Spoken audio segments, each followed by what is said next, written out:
আসসালামু আলাইকুম। আশা করছি সবাই ভালো আছেন। জীবনের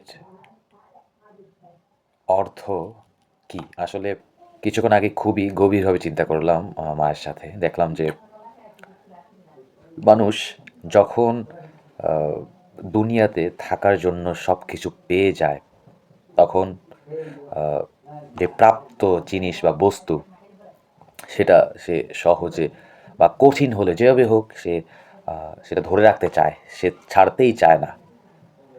সেটা হারানোর ভয় থাকে। অনিশ্চিত ভাবনা থাকে যে কখন সেই প্রাপ্ত জিনিসটা না হারিয়ে যায়।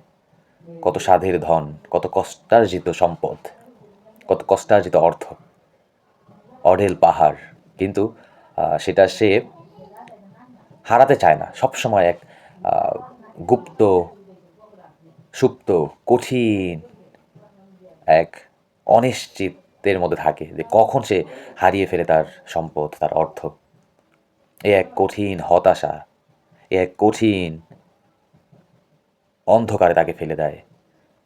সে শান্তি খুঁজে পায় না। সে অশান্তিতে দিন পার করে। সে যত আঁকড়ে ধরতে চায়, সে তত অন্ধকারের মধ্যে পতিত হয়।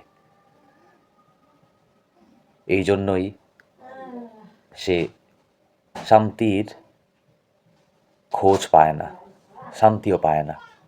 এক অনিশ্চিত সময়ের মধ্যে সে আটকা পড়ে যায়। এই হলো জীবন। আমরা ধরে রাখতে চাই তাই, যেটা আমরা খুব কষ্ট করে পাই। যেটা খুব সহজে পাই, সেটা সেটার জন্য আমাদের আসলে মায়াও কম থাকে। সেটা হারিয়ে গেলেও আমাদের ততটা আফসোস হয় না।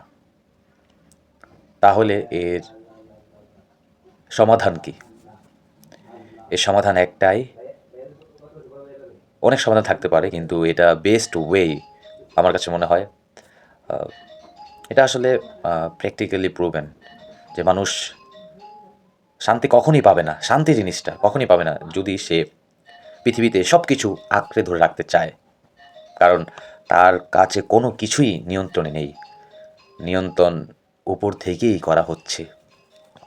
দ্য কিং অফ কিং ওজিমন্ডাস কবিতাটা তো আপনারা অবশ্যই পড়েছেন।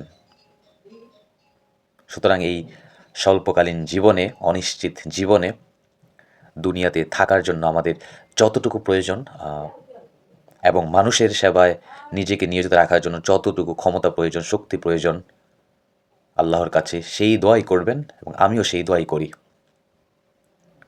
সবার জন্য শুভকামনা।